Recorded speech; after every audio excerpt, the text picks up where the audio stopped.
Very warm welcome to the world of imagination. This is Pooja Sharma. यहाँ पर हम अपना गवर्नर जनरल और वॉयसराय वाला चैप्टर कंप्लीट कर रहे हैं। ऑलरेडी काफी सारी चीजें हम लोगों ने कवर कर रखी हैं, जिसमें हम जहाँ पर पढ़ रहे हैं, समझ रहे हैं, एक पर्सपेक्टिव बना रहे हैं सोशल, इकोनॉमिकल, पॉलिटिकल और इन सब बेस पे। उसके साथ ही साथ हम यहाँ पे मेंटल टेक्निक से, इमेजेस से और इमेजिनेशन के थ्रू चीजें याद करते हुए भी चल रहे हैं। आज हम यहाँ से शुरुआत करेंगे वायसराय की और कैनिंग।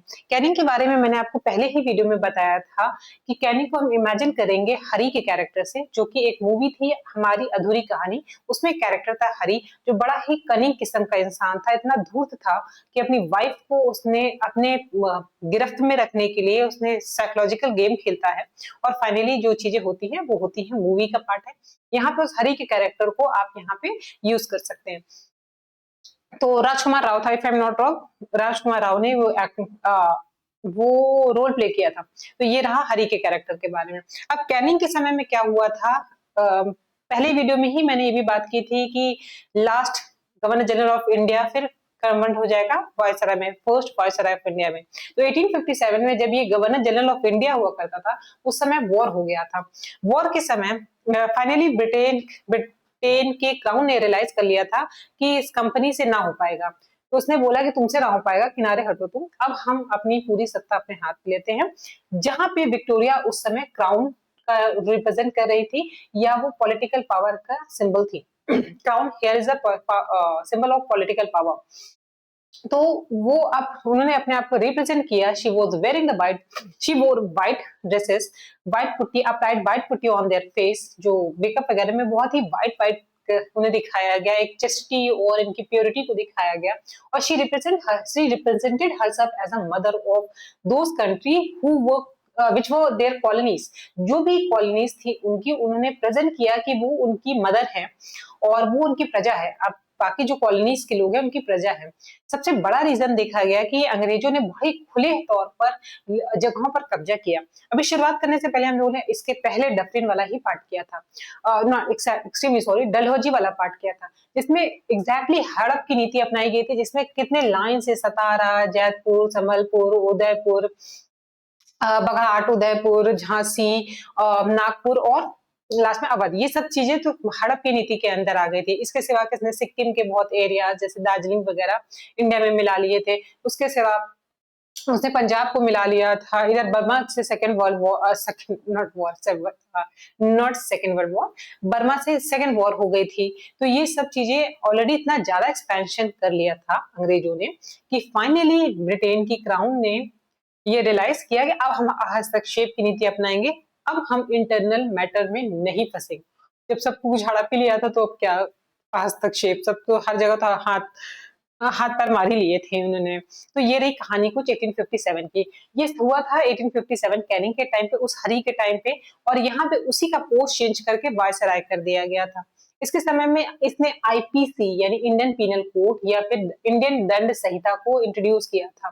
ये किसके टाइम पर हुआ था? कैनिंग के टाइम पे, और बहुत बार यहाँ से क्वेश्चन पूछे गए थे। तो आप जिस भी एग्जाम में अपेयर होने जा रहे हो, I am including all the things, चाहे वो फैक्चुअल इंफॉर्मेशन हो, चाहे अंडरस्टैंडिंग बेस्ड क्वेश्चन हो, चाहे वो यूपी पीसीएस हो या किसी भी लेवल के पीसीएस का एग्जाम हो, हर सारी चीजें हम यहाँ पे इंक्लूड कर रहे हैं। जो वन लाइनर क्वेश्चन भी आते हैं वो भी यहाँ पे सब कुछ इंक्लूडेड है, और अलॉन्ग विद इट हम यहाँ पे अंडरस्टैंडिंग भी डेवलप करते जा रहे हैं कि अगर क्वेश्चन कहीं से भी घुमाता है तो you would be able to reach on the you would be able to reach the right answer to the right you would be able to reach to the right answer. तो ये हमारा यहाँ पे मोटो रहेगा। कैनी के बारे में हमने यहाँ पे कहा था कि इमेजेस में के थ्रू हम कर रहे होंगे। तो इमेजेस में ही एक ये इमेज देखिए कैनी की, ये रही 1857 का रिवोल्ट। इसके बाद ये ब्रिटेन की क्राउन जिन्होंने व्हाइट कलर का ड्रेस पहन रखा है, जो भी स्टोरी हम लोगों ने भी बताई। इसके सिवा इसने एजुकेशन के फील्ड में 3 कॉलेजेस खोले थे। जैसे हमने बात किया था कि इंडिया के ये जो लोअर सेक्शन है या साउदर्न सेक्शन है या प्रायद्वीपीय भारत है, वहां पर यहाँ पे बंगाल, मद्रास और बम्बई प्रेसिडेंसीज हुआ करती थी। इन तीनों प्रेसिडेंसीज में विश्वविद्यालय या यूनिवर्सिटी ओपन करी गई थी। ये 3 थी, कलकत्ता, बम्बई और मद्रास। इसके सिवा आईपीसी की धारा, नॉट धारा, आईपीसी में को इंट्रोड्यूस किया था, इंडियन पीनल कोड, जहां पे दंड संहिता क्राइम के लिए कौन सा दंड दिया जाएगा, ये यहाँ पे इंट्रोड्यूस किए गई थी at the time of Canning. तो ये पॉलिटिकल इशू हो गया जब लोगों ने चार्ट बनाकर किया था, ये पॉलिटिकल इशू हो गया। ये सोशल इशू हो गया जहाँ पे एजुकेशन फील्ड में कुछ किया गया, और वायसराय की जो टाइटल चेंज हुआ था that is also a part of political मुद्दा। तो ये सब चीजें आपने इनसे एसोसिएटेड याद रखनी है। अब वापस आ जाते हैं कैनिंग के बाद, आप देखोगे एक दो लोगों को छोड़ेंगे जो ये इंपॉर्टेंट नहीं है, जैसे कि वायसराय में लॉर्ड कैनिंग के बाद Elgin, it's not very important, we are going to drop his name. उसके बाद है लॉर्ड लॉरेंस, ये भी बहुत ही इंपॉर्टेंट नहीं है, हाई कोर्ट की स्थापना की कोई जरूरत नहीं इनके बारे में पढ़ने की। Second very important viceroy was Mayo. तो मियो के बारे में हम देखेंगे कि ये 69 और 72 के बीच में आया था। तो मियो के समय में देखिए क्या हुआ था,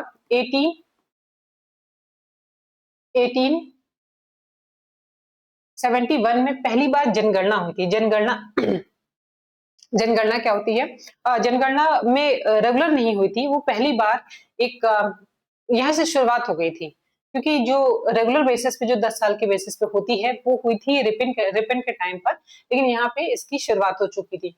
दूसरा देखिए, यहाँ पे देखिए मियो कॉलेज, यहाँ पे क्या क्या चीजें थी, मियो कॉलेज की स्थापना हुई थी। सर्वे ऑफ इंडिया, ये सर्वे ऑफ इंडिया और जनगणना की बात जो हम कर रहे थे वो केंद्रीय वित्त प्रणाली शुरू हुई थी, और यही था जिसकी पोर्ट ब्लेयर में इसकी हत्या कर दी गई थी। अंडमान की पोर्ट ब्लेयर में डिंगरे ने इसको मार दिया था इसकी हरकतों की वजह से, और ये डिजर्व भी करता था।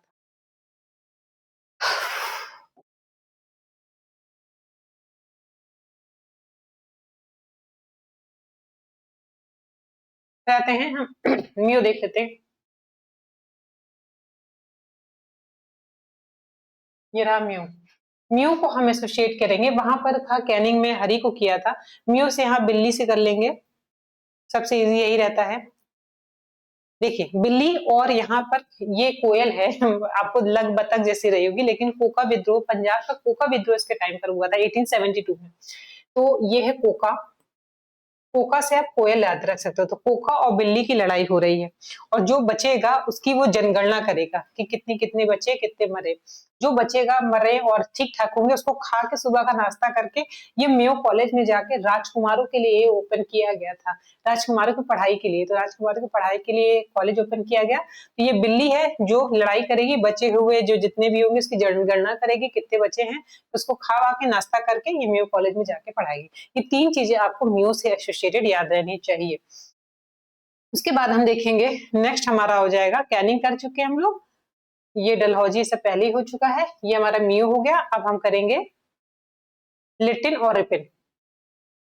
एक बार लिटिन के बारे में भी देख लीजिए कुछ इंफॉर्मेशन। ये रहा हमारा, नॉर्थ बुक को छोड़ेंगे, again not very important. Latin पर आ जाएंगे, 76 से 80 तक रहा था। इसके समय में बहुत इंपॉर्टेंट चीज हुआ था, दिल्ली दरबार। दिल्ली दरबार 1877 में हुआ था। 1876 में भी एक चीज हुआ था, अभी हम इसको करा देते हैं। यहाँ पर केस रॉयल टाइटल स्टार्ट किया गया था, जहां पर केसरी की उपाधि दी गई थी विक्टोरिया को। तो वो हुआ था 1876 में। उसके बाद हुआ था रॉयल टाइटल एक्ट आया था, जिसके अकॉर्डिंग केसरी की उपाधि दी गई थी किसको, विक्टोरिया को। और 1877 में दिल्ली दरबार, ये पहला दिल्ली दरबार लिटिन के टाइम पर हुआ था, और इसमें इतना पैसा खर्चा किया गया था कि इसके लिए एक स्टेटमेंट बहुत पॉपुलर है कि नीरो बंसी बजा रहा था और रोम जल रहा था। ये स्टेटमेंट शायद आपने सुना होगा, यानी बेखबर रहना कि आपका इतना बड़े लेवल पे नुकसान हो रहा है और आप मस्त हैं अपने में। तो that is for this reason, इसके लिए एक स्टेटमेंट यूज किया जाता है कि नीरो बंसी बजा रहा था और रोम जल रहा था। क्या कहने वाली थी मैं, चलिए दिल्ली दरबार हो गया, और ये हो गया। हाँ, इसलिए मैं बोल रही हूँ ये स्टोरी, इसलिए मैं बता रही हूँ नीरो वाली, क्योंकि इस समय बहुत भयंकर तरीके से अकाल आया हुआ था, लोग मर रहे थे, तड़प रहे थे, खाने को नहीं था, और इतना खुल के पैसा खर्चा किया गया था दिल्ली में कि इसी वजह से स्टेटमेंट इसके लिए बहुत ही पॉपुलर हुआ था कि जिस समय उसको प्रजा पे खर्चा करना चाहिए था, लोगों की जान बचाने में, लोगों को सामान पहुंचाने, एटलीस्ट बेसिक नीड तो सबकी कम से कम पूरी होनी चाहिए। उस समय यहाँ पे दिल्ली दरबार बन रहा था। तो ये रहा। फिर आर्म्स एक्ट इसके टाइम पर आया था। आर्म्स एक्ट क्या था? According to the Arms Act, ये 1878 में आया था।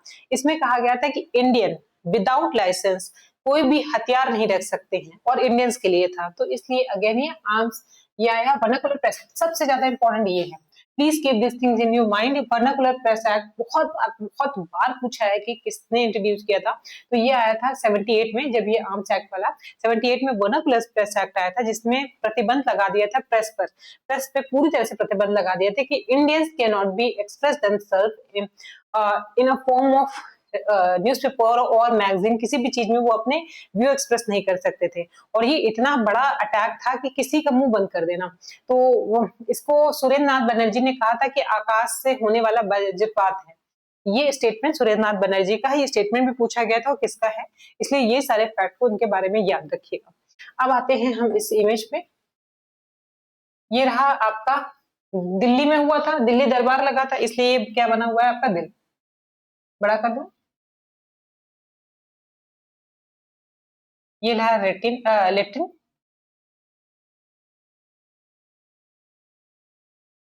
ये दिल्ली दरबार है, ये जल रहा है, ये आग है। दिल्ली या दिल्ली दरबार लगाओ उस समय नीरो बंसी बजा रहा है और रोम जल रहा है, तो इसलिए जल रहा है और ये नीरो बंसी बजा रहा है। स्टेटमेंट हो गया। किसने बोला था?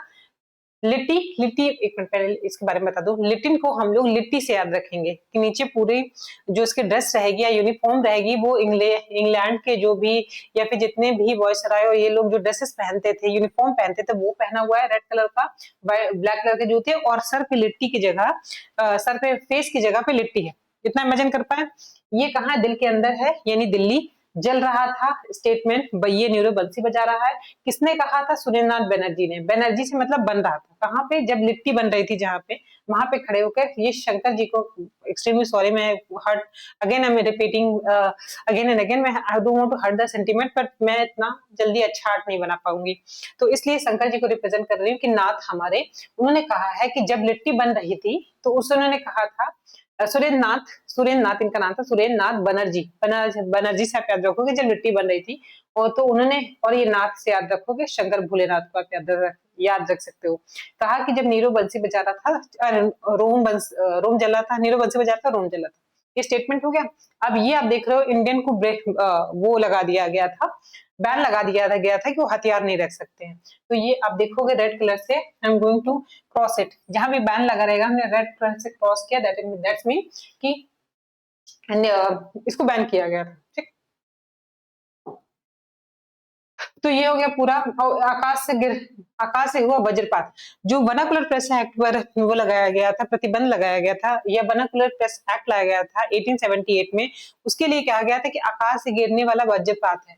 तो ये वज्रपात, या इस इमेज से आपको वज्रपात याद रखोगे। अब एक सेकंड रुकिए और ये इमेज को देखिए और अपने दिमाग में बसा लीजिए कि इसमें क्या क्या चीजें हैं।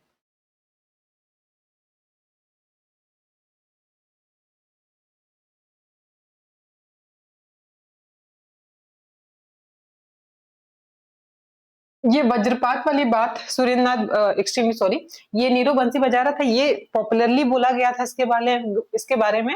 और लेकिन जो वज्रपात वाली बात बोली थी, ये सुरेंद्रनाथ बनर्जी ने बोली थी वर्नाकुलर प्रसाद के बारे में, कि जब यहाँ लिट्टी बन रही थी, उससे याद रखोगे बनर्जी, लिट्टी से आप याद रखोगे लिटिन को बोला था।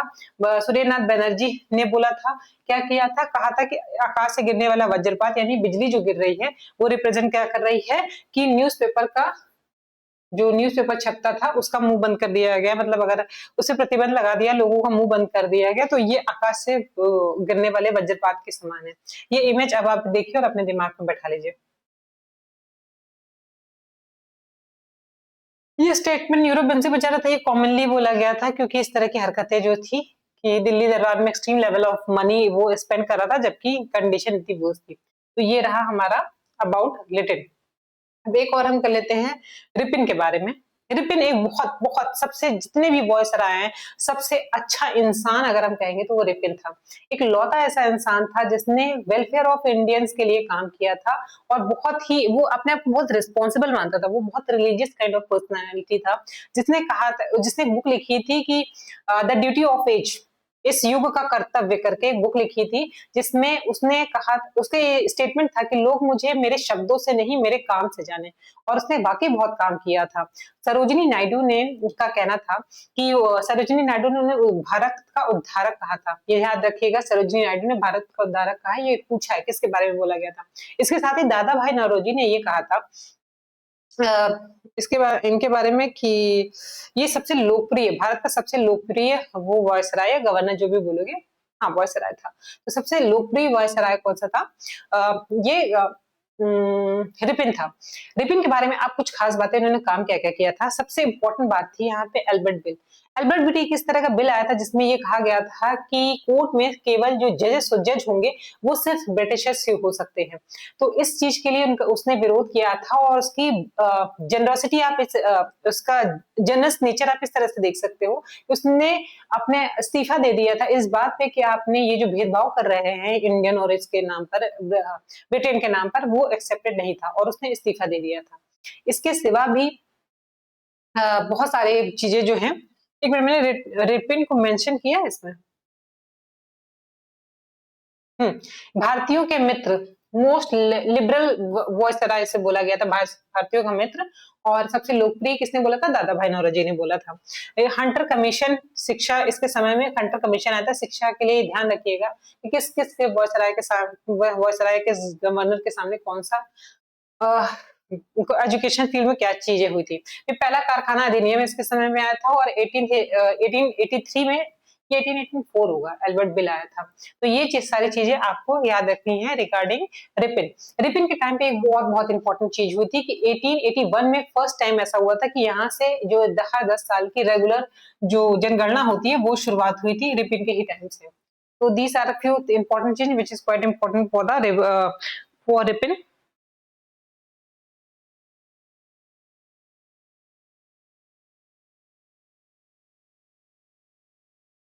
तो ये चीजें आप इसके बारे में ध्यान रखेंगे फॉर द लॉर्ड रिपिन।